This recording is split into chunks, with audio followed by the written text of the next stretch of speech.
নবীজি বলছেন দেহের এক অঙ্গে ব্যথা লাগলে সারা দেহে ব্যথা লাগে। আমার ভাই, এই জন্য আমরা প্রত্যেকেই ভাবতে হবে এটা।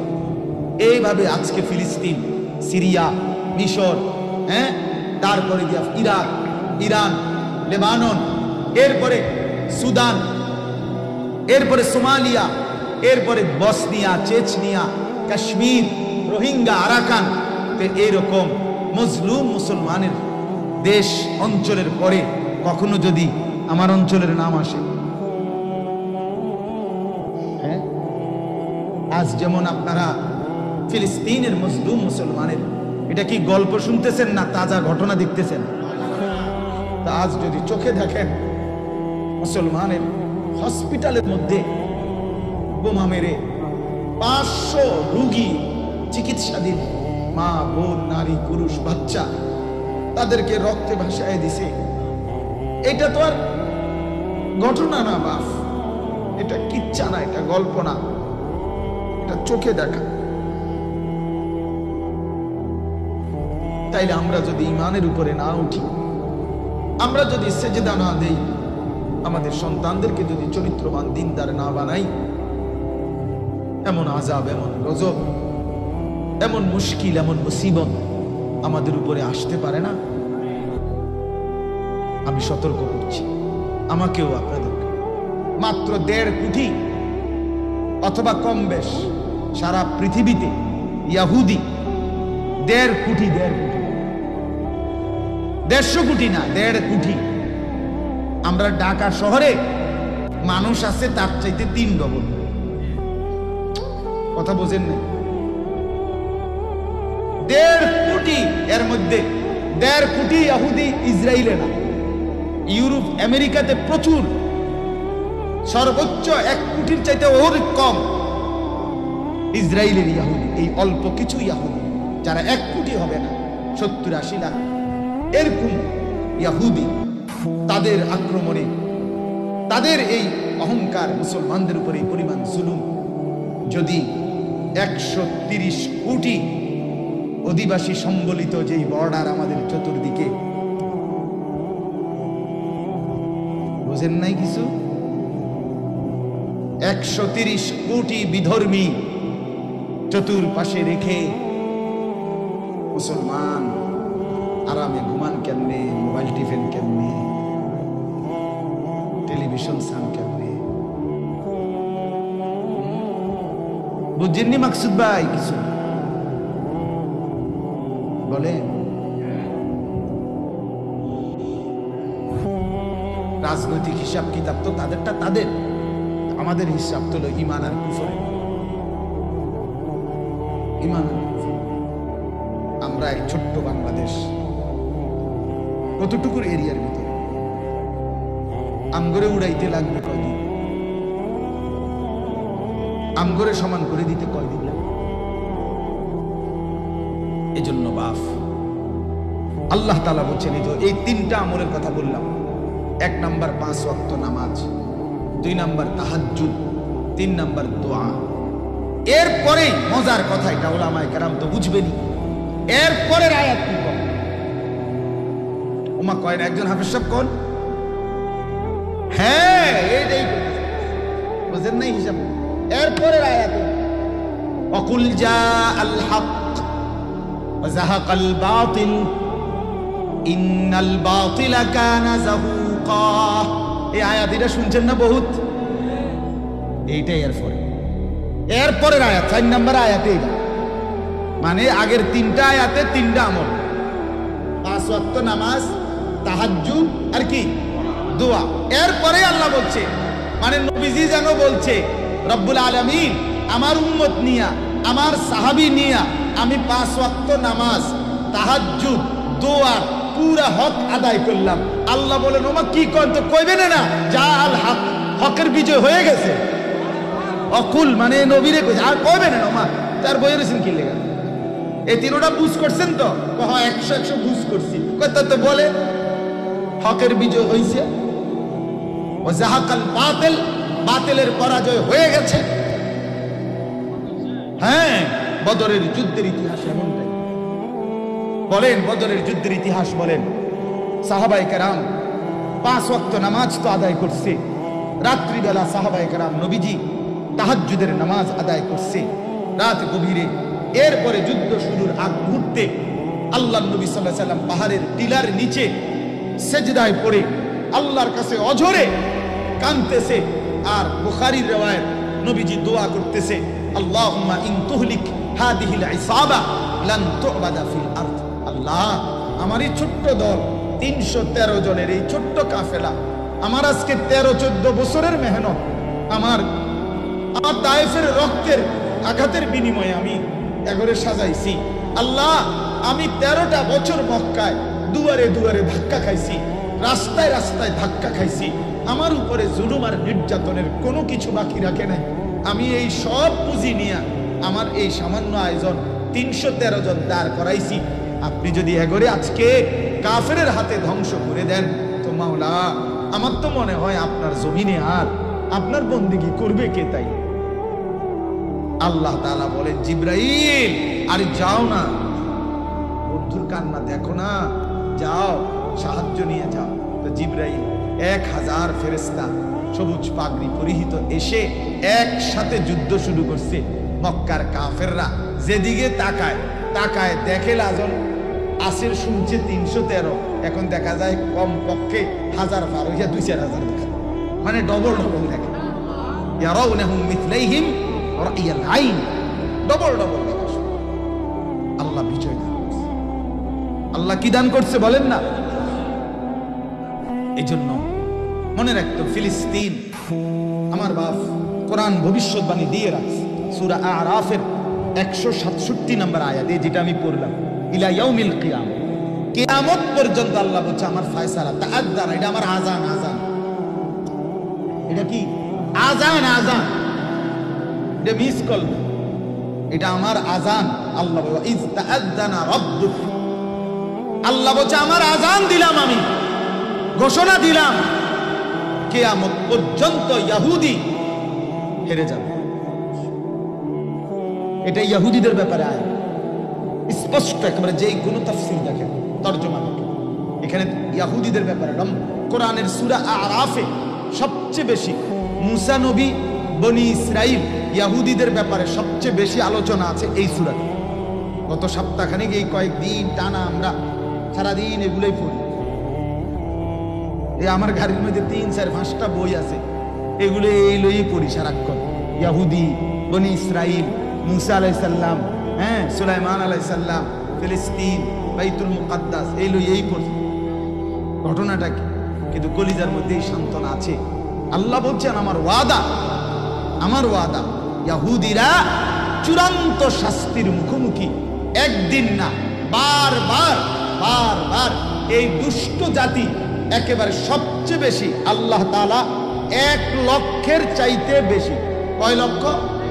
1 লক্ষের চাইতে বেশি নবী রাসূল এগোর জন্যই পাঠাইছেন, শুধু এই ডাকাইতে বলে। এই বনি ইসরাইলের মধ্যেই লক্ষের চাইতে বেশি নবী। হযরত ইয়াকুব আলাইহিস সালামের 12 সন্তানের মধ্যে ইউসুফ আলাইহিস সালাম, এরপরে এই ধারাবাহিকতায় ইব্রাহিম আলাইহিস সালাম, এই ধারাবাহিকতায় ইব্রাহিম আলাইহিস সালামের ছেলে ইসহাক আলাইহিস সালাম একজন আছে, ইসমাঈলের পরে ইসহাক। এই ইসহাক আলাইহিস সালামের বংশধারা থেকে এই হযরতে সুলাইমান, হযরতে দাউদ, হযরতে মূসা, হযরতে ঈসা, এরকম হাজার প্রসিদ্ধ এবং উল্লেখ নাই নাম, এরকম হাজার লাখ নবী রাসূল এদের মধ্যেই আল্লাহ পাঠাইছেন। কিন্তু প্রতিবারেই এত নবী এবং রাসূল পাঠাবার পরেও অনুগত হইছে একদম অল্প। অবাধ্যতা, নাফরমানি, কূট কৌশল, সীমালঙ্ঘন, চরিত্রহীনতা, দুষ্ট বুদ্ধি সব সময় তাদের মধ্যে ছিল। এরা মুসলমান মারে, এত অবাক হইছেন। আরে এরা সেই জাতি যেই জাতি আস্তার নবীকে জবাই করে দিছে। বনি ইসরাইলের অসংখ্য নবীকে ডাইরেক্ট জবাই করে ফেলছে, জবাই। এরা সেই দুষ্ট জাতি।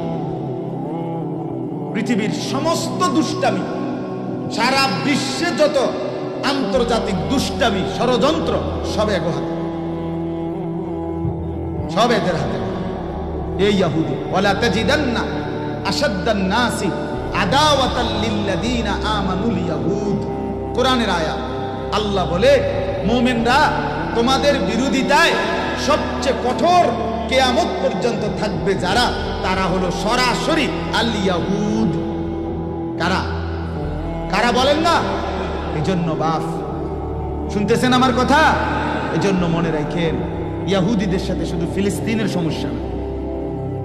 কথা বোঝেন নাই? আমি একটি নির্দিষ্ট এলাকার কিছু মুসলমানের উপরে জুলুম করছে, বিষয়টা এটা না। আমি নিজে বইতে পড়ছি, আরবি বইতে। ওদের টার্গেট, আশ্চর্য হবেন, এই ইসরায়েল থেকে এদের টার্গেট যে আমরা ইহুদিরা ছিলাম মদিনায়। মদিনায় 3টা ইহুদিদের গোত্র ছিল, বনু কুরাইজা, বনু কাইনুকা, বনু নজির। এই 3টা ইহুদিদের গোত্র নবীজি এলাকা ছাড়া করছে, মদিনার থেকে বের করছে খায়বারে।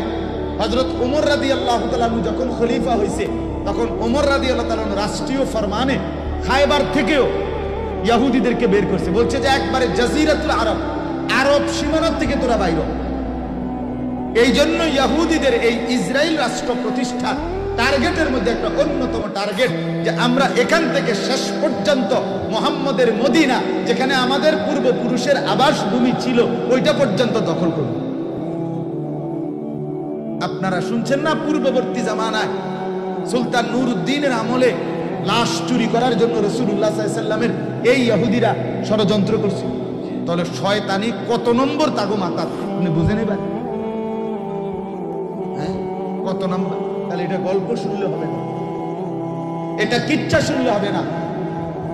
আমি গতকালকেও তার আগেও বলছি, এই কথাটা মনে রাখতে হবে, ফিলিস্তিন এটা আমার। ফিলিস্তিন কার? আমার। মসজিদ আকসা আমার, বাইতুল মুকাদ্দাস আমার। এটা বাপ একটা দেশের সমস্যা, এটা একটা দেশের সমস্যা।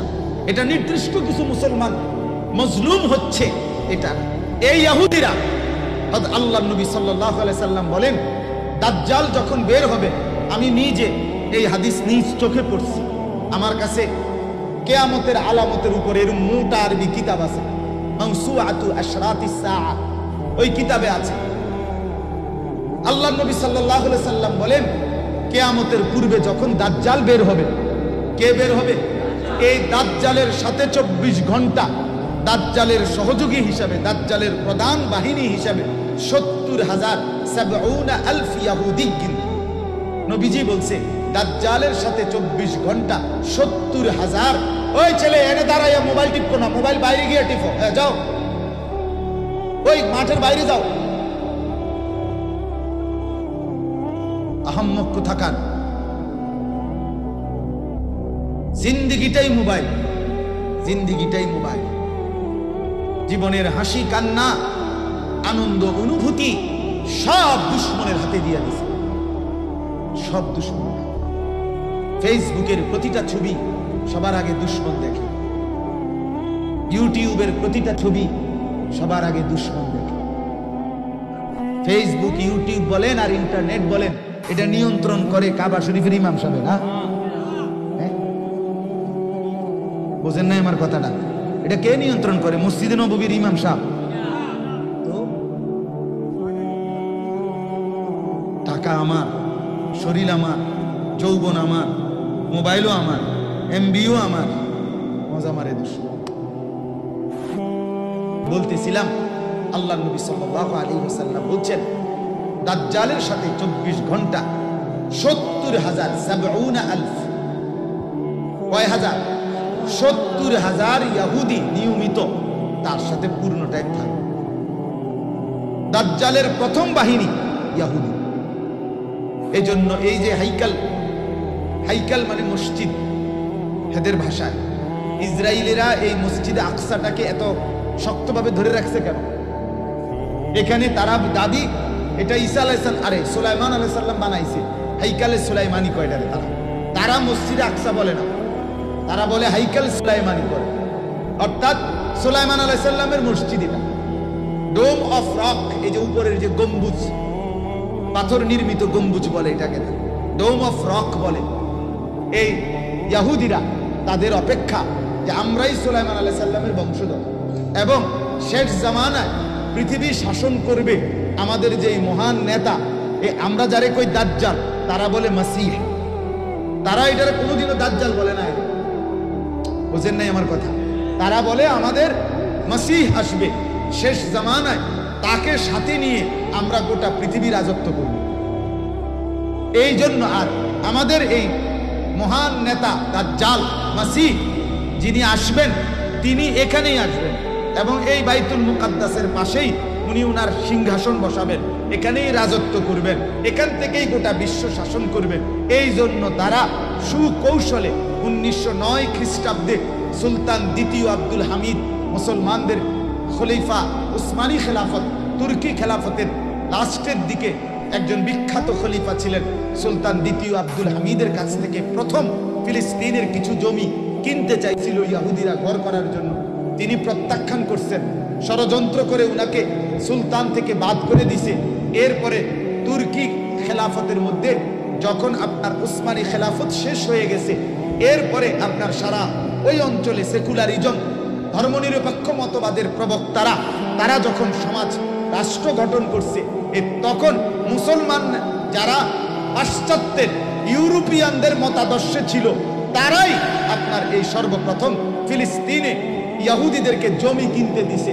এই যে হাউজিং কোম্পানি, যেরকম হাউজিং কোম্পানি বুঝেন না, কোম্পানি যেরকম জমি কিনে না এখান দিয়ে বেসে পুরা সাইনবোর্ড লাগাইয়া, এরা প্রথম জমি কিনছে, থাকবে, বসবাস করবে, জমি কিনছে, কিছু ভাড়া নিছে, কিছু জমি কিনছে। এটা কোনো দেশও না, দেশের কিচ্ছু না। একটা পরিমাণ কিনার পরে এরপরে হঠাৎ করে কাঁটা তারের বেড়া দিয়া বলছে 1948 সালে এটাই আমাদের দেশ। কথা নাই, বার্তা নাই, যুদ্ধ নাই, সংগ্রাম নাই, মিছিল নাই, মিটিং নাই, আন্দোলন নাই, কিচ্ছু নাই, কোনো কথাবার্তা নাই। আমনে কইলেন আপনি জমি কিনবেন, গদ্দুয়ার করবেন, অনামনে কোনটা দেশ? এর নাম ইসরায়েল, একটি অবৈধ রাষ্ট্র। কথা বুঝছেন না? মুসলমান আর অবৈধ না, শুধু মুসলমানের কলিজা কাইটা। বর্তমান ফিলিস্তিন যে দূর এরিয়ারে বলে 78% ওদের দখল, 22% মাত্র মুসলমানদের কাছে। বুঝেন হিসাব? 78% এরিয়া দখল করে ফেলছে, আর মাত্র 22%। এই 22%-এর মুসলমানকেও এখানে থাকতে দিবে না, তাদের সিদ্ধান্ত 100 ভাগ নিয়ে নিবে। আহ, কি পরিমাণ অস্থিরতার ব্যথা আমাদের! এটা সারা পৃথিবীর, এটা কোনো দেশের সমস্যা না, আঞ্চলিক কোনো সমস্যা না, এটা মুমিনের কলিজা, মুমিনের ঈমানের বিষয়। আল মুসলিমুনা কা জাসাদিন ওয়াহিদ, মুসলমান এক দেহের মতো। ইনিশতাকা উদুন ইশতাকা সাইরুল জাসাদ, নবীজি বলছেন দেহের এক অঙ্গে ব্যথা লাগলে সারা দেহে ব্যথা লাগে। আমার ভাই, এজন্য আমরা প্রত্যেকেই ভাবতে হবে এটা। এইভাবে আজকে ফিলিস্তিন, সিরিয়া, মিশর, তারপরে ইরাক, ইরান, লেবানন, এরপরে সুদান, এরপরে সোমালিয়া, এরপরে Bosnia, Chechnya, Kashmir, Rohingya, Arakan, এরকম মজলুম মুসলমানের দেশ অঞ্চলের পরে কখনো যদি আমার অঞ্চলের নাম আসে, আজ যেমন আপনারা ফিলিস্তিনের মজলুম মুসলমানের, এটা কি গল্প শুনতেছেন না তাজা ঘটনা দেখতেছেন? তা আজ যদি চোখে দেখেন মুসলমানের হসপিটালের মধ্যে বোমা মেরে 500 রোগী চিকিৎসাধীন, মা, বোন, নারী, পুরুষ, বাচ্চা, তাদেরকে রক্তে ভাসায় দিছে। এটা তো আর ঘটনা না বাপ, এটা কিচ্ছা না, এটা গল্প না, এটা চোখে দেখা। তাইলে আমরা যদি ঈমানের উপরে না উঠি, আমরা যদি সেজদা না দেই, আমাদের সন্তানদেরকে যদি চরিত্রবান দিনদার না বানাই, এমন আযাব, এমন গজব, এমন মুশকিল, এমন মুসিবত আমাদের উপরে আসতে পারে না? আমি সতর্ক করছি, আমাকেও, আপনাদের ছেলেরা, বাপ, তোমাদেরকে, যে কয়জন ছেলে বসছো ভাইয়া, তোমাদেরকে অনুরোধ করলাম, তুমি চুল, প্যান্ট, শার্ট আরো যদি সবকিছু কাফেরদের মতো ইহুদিদের মতো বানাও, খোদার কসম জুলুম আর নির্যাতনের সময় তারা তোমারে ছাড়বে না, কোনো সন্দেহ। এই ফিলিস্তিনে যে মারতেছে ইসরায়েলে যারা ইহুদিরা, হুজুর সাইয়ে সাইয়ে তো মারতেছে, ঠিক না? শুধু পাঞ্জাবি টুপিওয়ালা দাড়িওয়ালা তাদেরকেই তো শুধু মারতেছে না। রোহিঙ্গা মুসলমান করে যখন মারছে তখন শুধু হুজুর করেই তো মারছে না। তো আমাদের এই ছেলেরা কেমনে বুঝবে? এরা মনে করছে জিন্দিগি মানে মোবাইল, নারীর ছবি, উলঙ্গ দৃশ্য, সারা রাত মোবাইলে নাচ গান দেখা। মেয়ে মনে করছে আরেক ছেলের সাথে আমার একটা প্রেম আছে। আহ আহ আফসোস, সেদিন আমার এক পরিচিত লোক মারা গেছে হঠাৎ স্ট্রোক করে। তো আমি পরে খবর নিলাম কি হয়েছে। একটা মাত্র মেয়ে, 4টা ছেলে। মেয়েটা কষ্ট করে বাপে পালছে, এক সাধারণ ছেলের সাথে হারাম প্রেম অবৈধ সম্পর্ক করে ভাগ্যা গেছে। বাবা এই কষ্টটা মাইনে নিতে পারে না, যে হায় আমার কলিজার টুকরা সন্তান আমি মানুষ করলাম, বিনিময়ে বাপ মরেই গেছে, স্ট্রোক।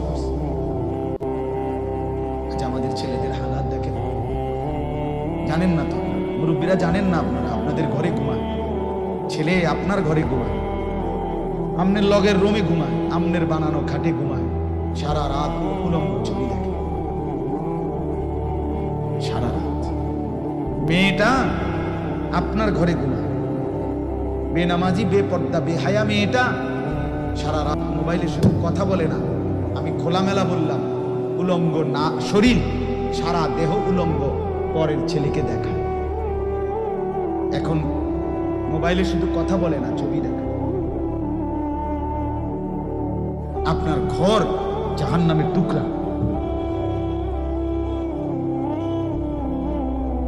এজন্য যে ঘরে রঙিন টেলিভিশন চলে, যে ঘরের উপযুক্ত ছেলে মেয়ে বড় মোবাইল টিপে, আপনি খবর নিয়েন আপনার ছেলের হালাত, চরিত্রের কি অবস্থা। মেয়ের খবর, ওয়াজ শুনে কইবেন আপনি উদা ধোকা, ওয়াজ শুনে একটা বেডি চাই 30 টাকা। আমি বুঝি না বাংলা, কি সিরা খাই দেখি। অতএব দয়া করে মেহেরবানি করে আমরা যেন জুলুমের শিকার না হই। আল্লাহর কাছে দোয়াও করতে হবে, দিল থেকে চাইতে হবে, এবং নিজেদের জীবন সুন্দর করতে হবে। ফিলিস্তিন শুধু একটি অঞ্চল না, বরং গোটা পৃথিবী ফিলিস্তিন। 200 কোটি মুসলমান, আমরা সবাই ফিলিস্তিন, কারণ আমরা মুসলমান, ঠিক কি না বলেন না কেন? আমরা সবাই কি? আমরা সবাই ফিলিস্তিন। প্রতিটা মর্টার, প্রতিটা বোমার স্প্রিন্টার যার গায়ে বিঁধে, তো 250 কোটি মুসলমানের কলিজায় বিঁধে। অতএব এটা শুধু স্লোগান এতটুকুই না, এটা বোধ, অনুভূতি, চেতনা আমাদের ভিতরে নিতে হবে। আমরাও আগামীর পৃথিবীতে চূড়ান্ত বিপদের মুখোমুখি, জুলুমের মুখোমুখি, নির্যাতনের মুখোমুখি, শত্রুর রক্তচক্ষুর মুখোমুখি, সারা পৃথিবীব্যাপী কাফের বেঈমানের লোলুপ দৃষ্টির মুখোমুখি আমরাও, তারাও। আল্লাহ আমাদেরকে বোঝার তৌফিক দান করেন, জিন্দেগি সুন্দর করবেন, ঈমান আমল ঠিক করবেন, নিজের আখিরাত সুন্দর করবেন, নিজের পরকাল সুন্দর করবেন। প্রত্যেকের কাছে অনুরোধ, আল্লাহ তাআলা আমাদেরকে তৌফিক দান করেন, আল্লাহ তাআলা আমাদেরকে কবুল করেন। আমি যে আয়াতটা পড়ছি শুধু তর্জমা বলি, আমার কথা বলা শেষ। আল্লাহ তাআলা বলেন, ওয়ামা আরসালনাকা ইল্লা কাফাতাল লিন-নাস বাশীরাম ওয়া নাযীরা। আল্লাহ তাআলা বলেন 22 নম্বর পারা 34 নম্বর সূরা, সূরা সাবা, এই সূরার 28 নম্বর আয়াত। আমি আপনাকে রাসূল বানিয়ে পাঠিয়েছি শুধু এক অঞ্চলে না, গোটা বিশ্ব, গোটা পৃথিবীর সমস্ত মানুষের জন্য। তাহলে আমরা এমন এক রাসূলের উম্মত, যে রাসূল সবার, যে রাসূল কার বলেন না, সবার। বাশীরাম ওয়া নাযীরা, আপনাকে শুধু রাসূল বানাই নাই, বরং আপনাকে বাশীর বানিয়েছি, আপনি সুসংবাদদাতা। ওয়া নাযীর, আপনি শুধু সুসংবাদ না, আপনি ভয় প্রদর্শনকারী জাহান্নামের, কবরের, হাসরের মাঠে। এরপর আল্লাহ বলেন, ওয়ালাকিন্না আকসারান নাসি লা ইয়ালামুন, অধিকাংশ মানুষ বুঝে না, চিনে না আপনাকে। আপনি যে রাসূল, আপনি যে সুসংবাদদাতা, আপনি যে ভয় প্রদর্শনকারী, অধিকাংশ লোক বুঝে না। আমরাই তো বুঝি না। আমরা মুসলমান, আমাদেরই তো মনে পড়ে না নবীর কথা। যে কোনোদিন মেসওয়াক করে না, সে নবীকে কেমনে মনে রাখে? যে দাড়ি রাখে না, সে রাসূলকে কেমনে মনে রাখে? যার ঘরে পর্দা নাই, সে নবীকে কেমনে মনে রাখে? যে উপার্জন হালাল খায় না, সে নবীকে কেমনে মনে রাখে? বলেন। অতএব দয়া করে নিজেরা খেয়াল করেন। আল্লাহ বলছে, বন্ধু, আপনাকে অধিকাংশ লোক চিনে না, বুঝে না, বুঝে না, বুঝতে চায় না। এরপরে আল্লাহ বলেন, ওয়ায়াকুলুনা মাতা হাযাল ওয়াদু ইন কুনতুম সাদিকিন। নাফরমান আর পাপীরা বলে, কোন দিন হইব কিয়ামত? কোন দিন? শুনতে তো আসি, কথা বুঝেন নাই? কিয়ামত হইব কইয়া কইয়া তো আমার দাদাও মরে গেল, দাদা বাপও মরে গেল, আমিও মরে যাব, ও হয় না দি? আল্লাহ বলেন, কুল লাকুম মিআদু ইয়াউমিন লা তাস্তাখিরুনা আনহু সাআতাও ওয়া লা তাস্তাকদিমুন। আপনি বলেন, বন্ধু, কিয়ামতের দিনটা আমার আল্লাহর কাছে বাস্তবিকই নির্ধারিত আছে। এক সেকেন্ড তোমরা কেউ বা আমি নবীও আগাইতেও পারতাম না, পিছাইতেও পারতাম না। আমারে আল্লাহ তাআলা নির্দিষ্ট তারিখ জানায় নাই, এজন্য আমি বলছি না, কিন্তু নিশ্চিত কিয়ামতের দিন নির্ধারিত। কিয়ামতের দিন নির্ধারিত। وقال الذين كفروا لن نؤمن بهذا القرآن ولا بالذي بين يديه। যারা বেঈমান, যারা নাফরমান, যারা পাপী, যারা কাফের, আল্লাহ বলেন তাদের বক্তব্য হলো, আমরা কোরআনও মানি না, কোরআনের আগে যত কিতাব ছিল এগুলো কিছুই মানি না। মানি কি? মানি আমার মনে যা চায়, আমার বুঝে যা দেব। অসংখ্য লোকের খোদাকে তার নফস, তার মনের চাহিদা। কোরআনে আছে, আফরাআইতা মান ইত্তাখাযা ইলাহাহু হাওয়াহু। নবী দেখছেন ওই লোকগুলোকে যাদের খোদা হইল তাদের নফস, তাদের মনের চাহিদা, তাদের সামনের রুমে সোফার লগে দিয়া টেলিভিশনটা যেন থুইছেন, যেটা কাকা ভাই, কি কারণে? আমনের মনের চাহিদা, আমনের মনের খেয়াল খুশি নাই তো এটা কোরআন সুন্নাহর হুকুম? কথা বলেন না কেন? তাহলে আপনার ঘরে আমনে সামনের রুমে যে সোফার লগে দিয়া টেলিভিশন তুইলেন, কি বুঝাইলেন? আমি তো এটা পরিষ্কার বলি, যেই লোক সামনের রুমে টেলিভিশন রাখছে কি বুঝায় জানেন? জানেন না? এটা সে বুঝায় জগতের যেই আমার ঘরে ঢুকুক, সে যেন পাও দিয়েই বিসমিল্লাতেই দুইকেই যেন বুঝে এটা নাফরমানের ঘর। কথা বুঝছেন না? এটা কার ঘর ভাই? আপনি ঘাবড়াইয়েন না, এটা নাফরমানের ঘর। এখানে বেডিয়ে চাউন না, নাচ গান দেখুন না, নর্তকী দেখুন না, লোক আছে আমার ঘরে, আপনি ঘাবড়াইয়েন। এই অসভ্য অনুভূতি, এই কারণে সামনের রুমে টেলিভিশন। নাহলে লজ্জা থাকলে তো এটা টয়লেটের ভিতরে লাগানো ছিল, যে ভিতরের টয়লেট, আমি যেটা শুধু যাই এটা যাতে কেউ না দেখে, তত কমপক্ষে একটা কথা আছে। হায়া শরম কম, লজ্জা অনুভূতি কম। আল্লাহ আমাদেরকে মাফ করে দেন। আল্লাহ বলেন, এই আয়াতটাই শেষ করছি, ওয়ালাউ তারা ইদিজ যালিমুনা মাওকুফুনা ইনদা রাব্বিহিম। আল্লাহ বলেন, শুনেন, মনে রাখবেন, যদি নবী হাসরের ময়দানে দেখবেন এই জালেমরা, পাপীরা, নাফরমানরা আমি আল্লাহর সামনে দাঁড়াইয়া করেটা কি দেখবেন, তখন খেলাটা কি করবে? ইয়ারজিউ বা'দুহুম ইলা বা'দিনিল কওল। তখন একজন আরেকজনের সাথে কথা কাটাকাটি, প্রত্যেক পাপী আরেক পাপীকে ধরবে, ধইরা ইয়াকুলুল লাযীনা ইসতুদঈফু লিল্লাযীনা ইসতাকবারু লাউলা আনতুম লাকুন্না মুমিনিন। যে যাকে অনুসরণ করছে সে তারে টাইম না করব, তুই ডাকাইতের কারণে আমি নষ্ট হইছি, তুই যদি না থাকতি তো আমি ঈমানদার হতাম, তুই আমারে খাই দিছ, তুই আমারে শেষ করছিস, তুই আমারে বরবাদ করছিস। আল্লাহ বলেন, এইভাবে প্রত্যেক নাফরমান পাপী একে অপরকে দোষারোপ করবে।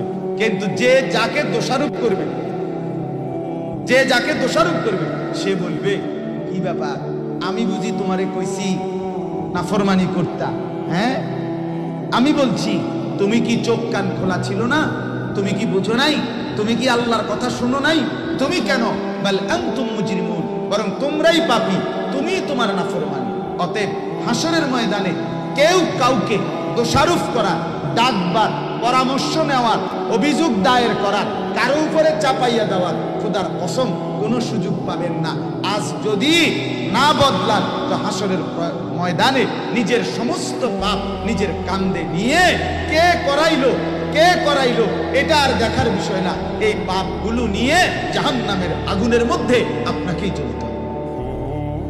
অতএব দয়া করে বাপ, আপনাদের প্রত্যেকের কাছে অনুরোধ, জীবন সুন্দর করেন, আখলাক সুন্দর করেন, আমল সুন্দর করেন, আর বিশেষ করে মজলুম মুসলমানের জন্য দোয়া করবেন তো ইনশাআল্লাহ। আর মনে রাখবেন, ফিলিস্তিন কার? বলেন না কার? না আমাদের, না আমার। বলেন কার? ফিলিস্তিন আমার, ফিলিস্তিন আমার, ফিলিস্তিন মসজিদ আকসা আমার। এটা সেই মসজিদ যেটা আমার কিবলা, এটা সেই মসজিদ যেখানে আমার নবী সরদারি দু আলম মেরাজের রাতে ১৬ লাখ নবীকে নিয়ে সেজদা দিয়েছে। এতটা পবিত্র, সমস্ত নবীর কদম যেই মসজিদে, সেটা বেঈমান নিবে কেন? সেটা থাকবে মুমিনের।